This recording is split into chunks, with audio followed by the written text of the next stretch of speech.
Huyu ni pundamilia. Ngozi yake yenye mistari meusi na meupe humfanya aonekane wazi, hasa kwenye nyasi za savana. Wanyama wengine wanaokula nyasi huwa na rangi zinazofanana na mazingira yao ili wajifiche. Ndiyo maana wengi hujiuliza, kwa nini pundamilia ana mistari inayomfanya aonekane zaidi?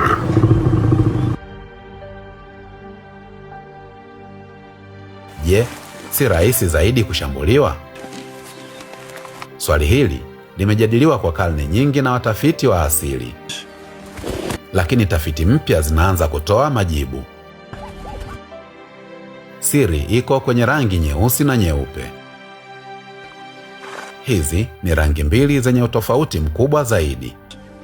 Cha kushangaza, hakuna pundamilia wawili wenye mistari inayofanana kabisa. Kila mmoja ana muundo wake wa kipekee kama alama za vidole kwa binadamu. Lakini wanapokimbia pamoja, mistari yao huunda athari ya macho inayojulikana kama motion dazzle. Athari hii humchanganya mwindaji. Kwa mfano, dume anayetafuta mawindo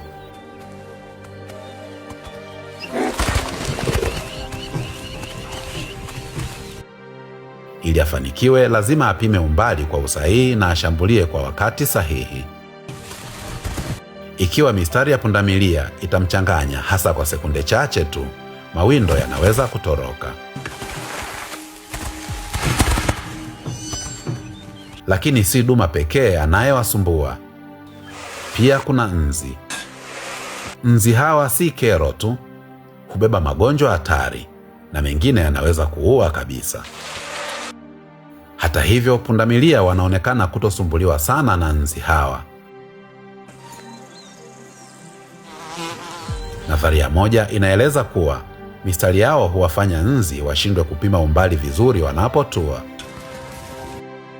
Wanasayansi walifanya majaribio kwa kuhesabu nzi waliotua kwa wanyama wenye rangi za kawaida na wale waliotua kwa pundamilia.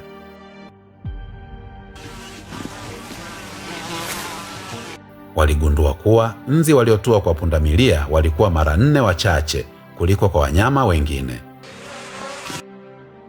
Inaonekana mistari hiyo huleta ukungu wa kuona kwa nzi kama inavyomchanganya duma.